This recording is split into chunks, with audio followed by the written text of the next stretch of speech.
Ja sam Mirjana Mitrović, direktor sektora za poslovanje sa affluent i private klijentima u okviru retail divizije Banka Intesa.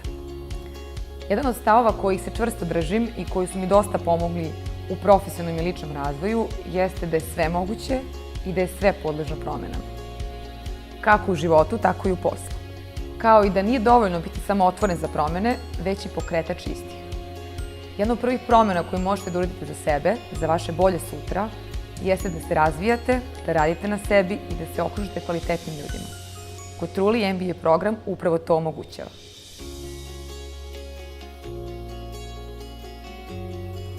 Ja sam Kotruli alumni.